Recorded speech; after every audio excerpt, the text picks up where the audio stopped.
Hello friends, welcome back to my channel Lipi's daily infotainment. বন্ধুরা, আজকে এত সিম্পল অর্থাৎ একদম সোজা সাপটা রেসিপি নিয়ে হাজির হয়ে গেলাম যে অবাক হয়ে যাবে। তবে যে সাদামাটা হলেও এর টেস্ট কিন্তু দুর্দান্ত, আর যা কিনা শরীরের জন্য ভালো।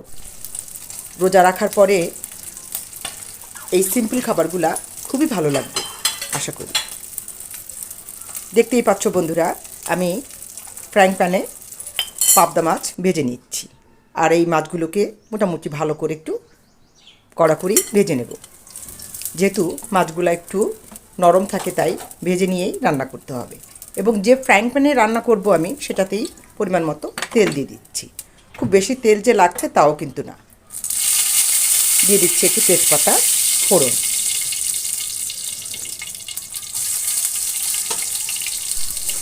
এবার বন্ধুরা 3 কোয়া রসুন ছেঁচে দিয়ে দিয়েছি তেলের উপর। 1 চিমটি গোটা জিরা দিয়েছি, আর দিয়েছি 1/4 রাঁধুনি, তার মানে গোটা রাঁধুনি যেটা বলতে চাচ্ছি আমি সেটা। এবার রসুনটাকে একটু ভালো করে লালচে করে ভেজে নেব। আর এর সঙ্গে দিচ্ছি বেগুন। বড় একটা বেগুনের অর্ধেকটা আমি রান্না করছি, আর অর্ধেকটা রেখে দিয়েছি। আর এই বেগুন দিয়ে পাবদা মাছটা যে কী অসাধারণ লাগে বন্ধুরা, না খেলে বুঝতেই পারবে না। আর আমি যে পদ্ধতিতে রান্না করছি অবশ্যই এটাই অ্যাপ্লাই করতে হবে, তাহলেই মজাটা পাওয়া যাবে। সামান্য লবণ দিয়ে নাড়াচাড়া করছি। আমি কিন্তু হলুদটা আরেকটু পরে দেব, কারণ প্রথমেই হলুদ দিলে তেলটা হলুদ শুষে নিয়ে যাবে এবং ভাজা হওয়ার আগেই পুড়ে যাবে। এবার দিয়ে দিচ্ছি জিরা বাটা, তারপর দিচ্ছি আদা বাটা, তারপর সামান্য পেঁয়াজ বাটা। সমস্ত উপকরণ একসঙ্গে মিশিয়ে ভেজে নিচ্ছি। এবার ভাজা অনেকটা হয়ে আসলে তখন আমি হলুদটা দিয়ে দিই।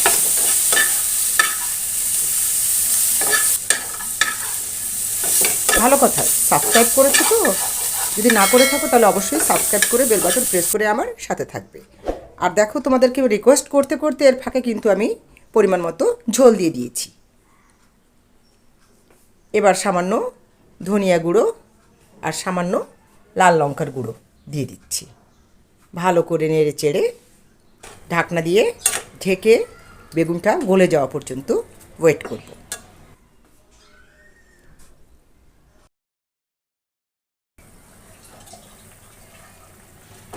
বেগুন জাল হতে কিন্তু বেশি সময় লাগে না বন্ধুরা, বলতে সময় লাগে না। 2 মিনিট জাল দিয়ে কাঁচা লঙ্কা দিয়ে দিচ্ছি দুটো ভেঙে। এবার মাছটা দিয়ে দেব।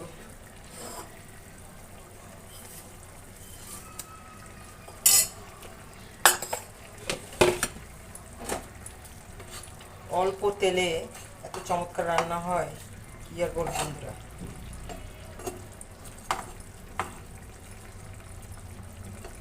সিম্পল অথচ খেতে দুর্দান্ত। আর পাবদা মাছটা আমাদের মতো অনেকেই পছন্দ করা হয়। কাটা বাছার ঝামেলা কম থাকে, আবার এদিকে মাছের কাঁটাটাও থাকে না, খেতেও আরামে খাওয়া যায়।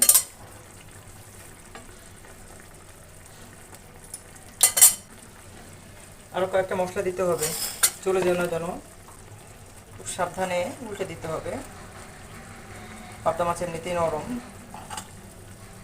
যদিও কড়া করে ভেজেছি, একটু কড়া করেই ভেজে নেবেন, আর না হলে ভেঙে যাওয়ার ভয় থাকবে।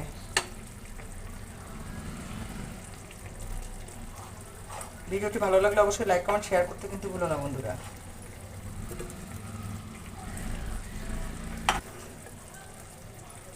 অনেকেই আছো শুধু দেখো, কিন্তু লাইকটা দিতে হয়তো ভুলে যাও। তাই বারে বারে এই কথাটা বলা, যাতে করে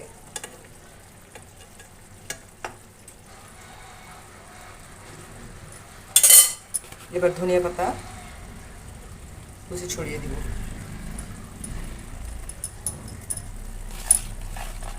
আরও একটা মশলা দেবো নামানোর ঠিক আগে, যেটা খাবারের স্বাদকে আরও দ্বিগুণ করে তুলবে।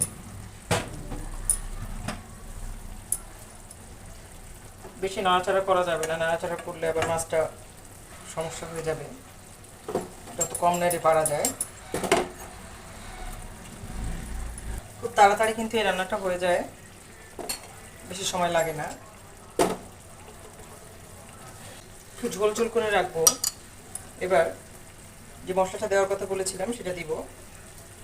ভেজে রাখা জিরার গুঁড়ো ছড়িয়ে দিব। বেশি কালচে হয়ে গিয়েছিল কিন্তু তিতো হয়নি।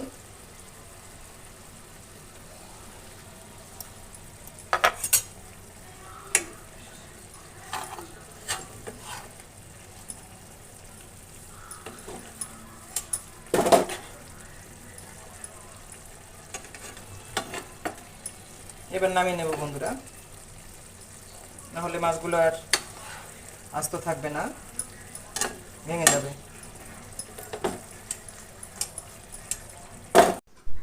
কেমন লাগলো বন্ধুরা আজকের ভিডিওটা? যদি ভালো লাগে অবশ্যই লাইক কমেন্ট শেয়ার করতে কিন্তু ভুলো না।